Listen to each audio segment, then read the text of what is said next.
Magandang gabi, welcome back ulit sa aking channel. At ngayon, pag-usapan naman natin, Sir, Kuya, na-experience mo ba yung muscle twitching? Ano ba yung muscle twitching? Tara, discuss ko sa'yo. Paglilinaw, no? Hindi po tayo isang doktor.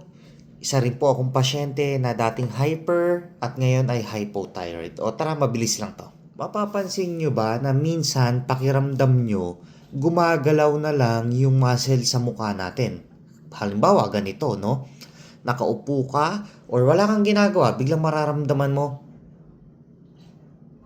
gumaganon, di ba? O kaya naman minsan dito sa sa braso mo, minsan parang tumitibok mo yun, no? Muscle twitching po yun. Or minsan naman dito sa may ilalim ng ng mata. Minsan gumaganon. Well, nung hyperthyroidism ako, yes, nararanasan ko po yung twitching na yan. May mga pakiramdam din ako na parang, iginagalaw ko ba yung muscle ko? Nakaupo lang naman ako or nagtatype lang naman ako. May ganun akong pakiramdam no? Nung hyperthyroidism ako, opo, madalas ko po siyang maramdaman. Lalo na nung hindi pa po ako nadadiagnose na hyperthyroid na ako, no? So ngayon, ito yung mga tanong. Kuya, sir, delikado po ba ang muscle twitching? O sagutin natin ng isa-isa ha. Delikado ang muscle twitching kung pakiramdam mo buong katawan mo na, no? O kaya yung tipong may muscle twitching ka na sa mga hita, mga kamay, tapos hirap ka nang gumalaw. Well, delikado na po yun. Kailangan na po natin magpadala sa ospital. Kasi, ganito, no? Nagkakaroon tayo ng hypersensitivity sa ugat, sa mga muscle. Kasi nga, pag hyperthyroidism po tayo, may malakas po tayong metabolismo. Lahat po yan mabilis. Lahat po yan times 3, times 4, times 5, ganun po kabilis yan. Ang paliwanag nga sa akin ni doctor noon nung hyperthyroid ako, ang bilis daw ng metabolism ko ay kasing bilis nung teenager ako. Imagine nung time na yun, 30 years old ako. Tapos yung metabolism ko, ibabalik mo nung teenager ako. So, ganun po siya kabilis. So, ano bang nangyayari? Nagkakaroon po tayo ng hyperactivity. Lahat po yan gumagana, no? Kasi, halimbawa, kumain ka. Pagkain mo, ang lakas ng metabolism natin, nadadigest po yan. Minsan, yung pagkain na kinain natin sunog na or na-digest na. Ang mangyayari naman, gumagalaw pa rin yung ating metabolism. So, anong nangyayari? Tumatapon ang ating mga vitamins and minerals sa katawan. For example, yung calcium, yung magnesium, yung potassium, hindi po siya nagiging maganda. Yung mga nabanggit kong mga mineral na yan, nakakatulong po yan sa proper function ng ating mga muscle sa katawan. Kagaya ng muscle sa heart, ng muscle natin sa upper and lower limbs. Nakakatulong po yan kung paano tayo magbuhat. Ngayon, kaya rin po tayo nanghihina dahil sa mga nawawalang mineral. Pansinin nyo, no? Pag kinuha na tayo ni doktor ng blood test, bagsak na ang ating potassium, minsan yung electrolytes natin, bagsak na. Kaya, kung mapapansin nyo, no, isinasama lagi sa check-up natin yan nung hyperthyroid pa tayo. Alright? Minsan, pakiramdam din natin nung hyperthyroid pa tayo, yung balikat natin parang laging nakataas. Minsan, nanonood ka lang ng TV na yung braso mo or balikat mo parang lagi mong gustong nakaganon, no? May stiffness or minsan restless, no? So kasama 'yon. Tapos yung muscle twitching, persistent, hindi na po maganda yan. Kailangan na po natin magpa-check up sa ospital, sa doktor, no? Kailangan mong sabihin yun sa kanya. Kasi ako natatandaan ko noon nung sinabi ko, Dok, pansin ko noon, yung kamay ko nga, actually may tremors na. Ito, halimbawa, hahawakan ko tong bote. O, minsan, pag hinawakan ko to, gumagano na yung kamay ko, no? Medyo mahirap. Kahit sabihin mo yung simpleng nakapatong lang, hindi ko magagawa to nung hyperthyroid ako. Minsan gumagano yan. Hindi ko talaga maiano. Well, delikado na kasi yun. Pa-thyroid storm na kasi ako noon. No, kaya hindi siya maganda. Tapos, nade-dehydrate na rin tayo ng mabilis. Nung hyper tayo, so syempre, once na dehydrated tayo, ayan na, hindi na maganda ang function natin.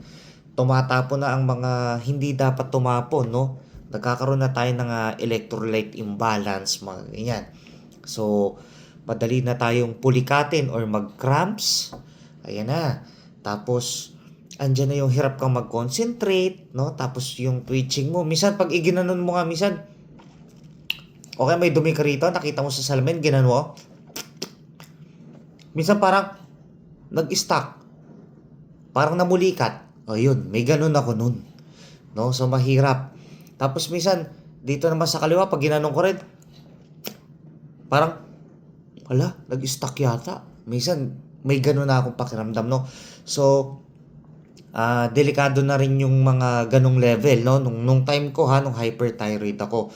Pero kung ang twitching mo naman manaka-naka lang or medyo pasulput-sulput lang, ang explanation naman sa akin endocrinologist, don't panic. Lalo na kung kinokontrol naman ang ating hyperthyroid, no? Nung kinokontrol na ba ang aking hyperthyroid, nung nagtatap din ako, nag-i-inderal na ako, na-experience ko pa rin ba yung muscle twitching? Ang answer, yes, na-experience ko pa rin. May mga pagkakataon na gumaganong pa rin, tapos yung sa dito ko, medyo gumaganong pa rin, no? Or pag nakaganyan ako, pakiramdam ko, pag nandito, medyo tak-tak-tak-tak, gumaganon. Pero, ang sabi naman sa akin doon ni Endo, don't panic kasi yung katawan mo nag-a-adjust pa rin, lalo na sa ibinigay kong gamot, kinokontrol pa rin natin ang iyong thyroid hormones, no? Kumbaga kailangan nating ma-reach yung normal level, yung normal range, kaya it's normal na maka-experience ka pa rin yan. Ang masama lang dito normal na ang iyong thyroid hormones o ang level ng ating hormones nakaka-experience ka pa rin ng persistent na twitching, ng muscle twitching, no? So, yun yung delikado. Pero kasi, nung nakontrol naman na yung hyperthyroid ko, let's say mga nakatatlong buwan, 6 na buwan na akong nagte-take ng Topdin, hindi ko na naranasan na yun. Okay na. Hanggang sa nung dumating na rin na nire-radioactive, nung radioactive na ako, hindi ko na na-experience yung muscle twitching. Kumbaga, wala na. As in, okay na. No? Pakiramdam kasi ng muscle twitching talaga, napaka involuntary. Minsan nakakatakot. Pero sabi naman ni Doc, don't panic, relax ka lang, no? Kailangan lang natin kontrolin yung iyong thyroid hormones. At syempre, kailangan manumbalik din yung mga vitamins and minerals na bumagsak or bumaba dahil sa hyperthyroidism. So kita nyo, no, ganun kalaki or ganun katindi ang effect ng hyperthyroidism sa ating katawan. Kung mapapansin nyo, madalas ang taong may hyperthyroid payat. Halimbawa, dating 80 kilos or 80 kilogram, bigla na lang numinipis, nagiging 70, 60 na lang. Ang laki ha. We're talking about kilogram, hindi pounds, no? Ang laki. Kagaya ko nun, pag nakita nyo yung baraso ko nun, pag iginanyan ko siya, straight talaga. Akala mo stick, hindi mo mapansin na may taba. Kaliwat kanan yan, para kung teenager. Parang ganun, parang bumalik ako sa katawan na teenager, payat. No? Wala akong laman or hindi ako tumabang tignan, as in payat. Well, because of hyperthyroidism talaga. Yung quality rin ng muscle natin, no, numinipis or bumababa. Tapos yung body fats natin talagang bumabagsak, no. So nangyayari talaga yung muscle twitching kasi nga hindi na tayo nagfa-function ng maayos, even na lifting medyo hirap na rin tayong gawin, no. So yun talaga, ganun talaga ang akibat ng hyperthyroidism, no. Hindi naman talaga siya delikado yung muscle twitching, yun ang explanation ni Doc. But kung persistent na siya, kailangan mo nang pumunta sa doktor or sa ospital para mabigyan na tayo ng proper management dito. Alright? Hindi lang naman sa hyperthyroid may muscle twitching, no. Marami rin namang mga kondisyon na konektado ang muscle twitching. That's why you need to go to the hospital kung persistent na siya. Alright? So, ini-encourage ko kayo kung may ganun kayong pakiramdam, talagang kailangan po nating magpa-check up. So, paano?